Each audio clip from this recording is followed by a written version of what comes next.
কি ব্যাপার সোহেল, কাজ কাম নেই? না। ও ওয়াব ভাই, কাজ কাম না থাকলে কি হবে? অন টাইমে ঘুমাচ্ছাও, কাজ কাম করতে চাও না, কি সমস্যা?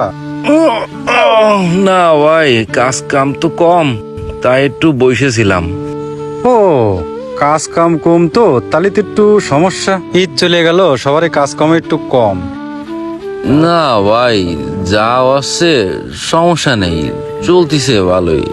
তা আপনি কি কোনো কাজ কাম করাবেন? না, আমি কোনো কাজ কাম করাবো না, এই এমনি যাচ্ছিলাম, মনে করলাম সোহেলের সাথে একটু দেখা করে যাই। ও, ভালো কাজ করেছেন ভাই, মেলা দিন আপনার সাথে দেখা সাক্ষাৎ হয় না। চাটা কিছু খাবেন ভাই? না, ওই চাটা খাবো না, তোমার সাথে একটু গল্প গুজব করি। তা ভাই, বাসার সবাই কি ভালো আছে? হ্যাঁ আলহামদুলিল্লাহ ভালো, সবাই ভালো আছে। তোমার ভাবি একটু বাপের বাড়ি গেছে তো। ও, ভাবিরা বাপের বাড়ি গেছে, যাক ভালো। একটু বাপের বাড়িতে মাঝে মাঝে ঘুরে আসা ভালো। আসসালামু আলাইকুম। সবাই কেমন আছেন? ভালো আছেন তো? আলহামদুলিল্লাহ। কেমন আছেন অপু ভাই? এই যে আলহামদুলিল্লাহ। কি অবস্থা ওয়াব ভাই, ভালো আছেন? শরীর টরীর সব ঠিক আছে তো? হ্যাঁ ভাই আলহামদুলিল্লাহ ভালো আছি, আপনি কেমন আছেন? ভালো আছেন তো?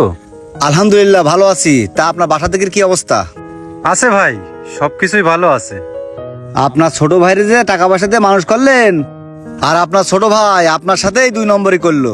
ও এখন যা আবার হয়েছে ভাই, উনি এখন আর চিন্তা করতেছি না। চিন্তা করবেন না কেন? ও যে আপনারা ঠকাইলো, আপনার জিনিস আপনার বুঝে নেওয়া উচিত না? ভাই এখন কি করব? এখন ওই সমস্ত নিয়ে আমি ওই ঝামেলা ঝঞ্ঝট পছন্দ করি না। পছন্দ হবে না কেন? আপনার ভাগ আপনি বুঝে নেবেন, দরকার হলে সালিশ বিচার বসাবেন, আমরা তো আছি। তাও একটা কথা। আচ্ছা ঠিক আছে, বাড়ি যে দেখি, এই বিষয় নিয়ে একটু আলাপ আলোচনা কর। আলাপ আলোচনা করলে হবেন না, দরকার হলে বাড়ি যে বাধাই দেন, তারপরে আমরা তো আছি। আচ্ছা বাড়ি যে আমি দেখতেছি, আমার টাকা পয়সা নিয়ে মানুষ হইলো, আবার আমারে চেনে না, আজকে এর একটা ভিত করবই। হ্যাঁ ভাই, এসব জিনিসই ছাড় দিতে হয় না, নিজের ভাগ নিজের বুঝে নিতে হয়। আচ্ছা ভাই, সুন্দর একটা পরামর্শ দিয়েছেন, আমি বাড়ি যাই দেখবো। আমি চলে গেলাম।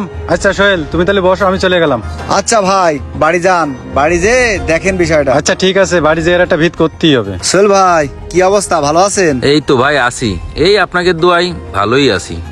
ভাই, ওই যে ওয়াব ভাই ছিল না, এসব লোকের বসান কে? আপনি জানেন এরা হলো আস্ত বেয়াদব। কেন ভাই, ওয়াব ভাই আবার কি করলো?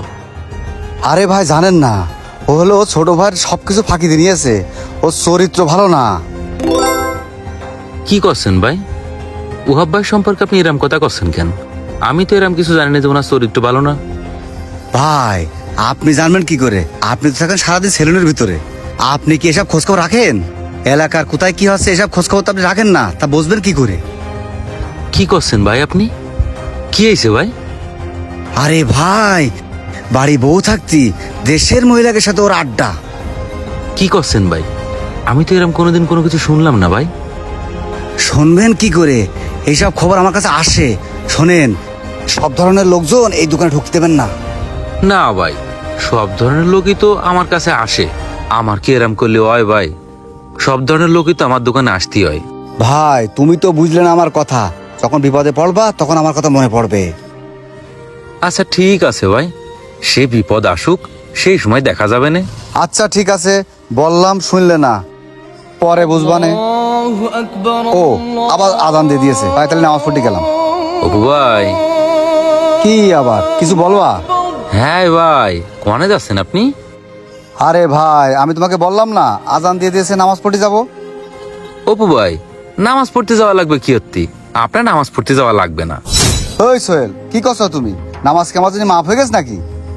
আরে ভাই, আপনারা বললাম আপনি নামাজ পড়তে যায়েন না, নামাজ পড়তে কি হতে যাবেন আপনি? নামাজ পড়তে যাবো না মানে? আমি মুসলমান না? নামাজ তোমার জন্য ফরজ। ভাই, নামাজ মুসলমানের জন্য ফরজ, কিন্তু আপনার জন্য না। আপনি নামাজ না পড়তে গেলেও হবে না ভাই। ওই কি উল্টো পাল্টা কথা করছো তুমি? তুমি মুসলমান না? ইসলাম সম্পর্কে কিছু জানো না? নামাজ পড়া লাগবে না মানে? অপু ভাই, নামাজ পড়ে কি করবেন?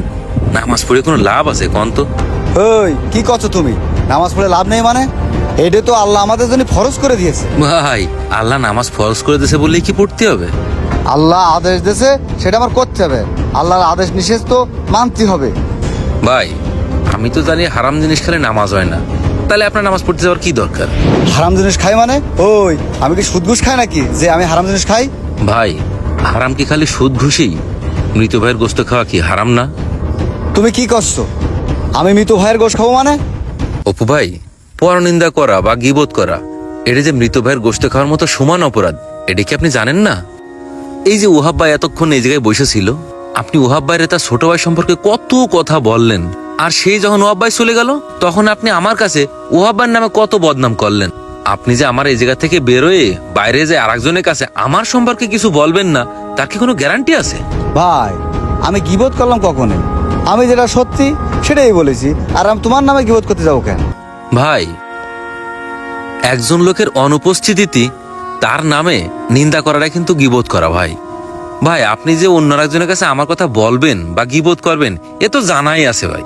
আর এ তো আমাদের ধর্মেও আছে ভাই, যে একজন লোক অন্য একজনের কথা যদি আপনার কাছে এসে বলতে পারে, তাহলে অন্য আরেকজনের কাছে যাও সে আপনার নামেও গীবত করতে পারে।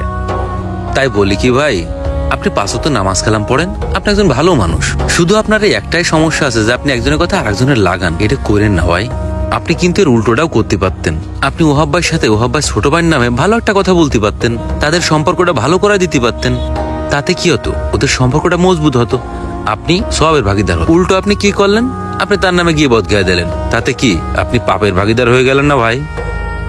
আমি আপনারা নামাজ পড়তে নিষেধ করতেছি না। নামাজ পড়তে নিষেধ করার আমি কি এটা? আপনি ভাই ভালো মানুষ, নামাজ পড়ার পাশাপাশি আপনি এগুলো করা বাদ দেন, এই গীবত করা বাদ দেন, এই গীবত করা বন্ধ করেন। তাতে ভাই সমাজে আপনার মান সম্মান আর বৃদ্ধি পাবে ভাই। সোহেল, আসলে আমার ভুল হয়ে গেছে। এরকম ধরনের কাজ আমি আর কখনো করব না। তুমি আমার মাফ করে দিও। ভাই, আপনি আমার কাছে মাপ চান না ভাই, আপনি উপরওয়ালার কাছে মাপ চান। নামাজ পড়তে যাচ্ছেন না, নামাজ পড়তে যে আল্লাহর কাছে মাপ চান। আর এসব কাজ আর করেন না ভাই। আর ভাই, আপনি আমার কথায় কষ্ট পান না, আমার মাফ করে দিন ভাই, কষ্ট পালি। চলেন আপনার সাথে আমিও একসাথে নামাজ পড়ে আসি। আচ্ছা চলো। যে জিনিসটা বহু মানুষকে তাদের অজান্তে ধ্বংসের দিকে নিয়ে যাচ্ছে এবং তাদের ন্যায় কামগুলোকে বরবাদ করে দিচ্ছে, তা হলো গীবত। আল্লাহ আমাকে এবং আপনাকে সবাইকে এই গীবত নামক মহাব্যাধি থেকে বেঁচে থাকার তৌফিক দান করুক।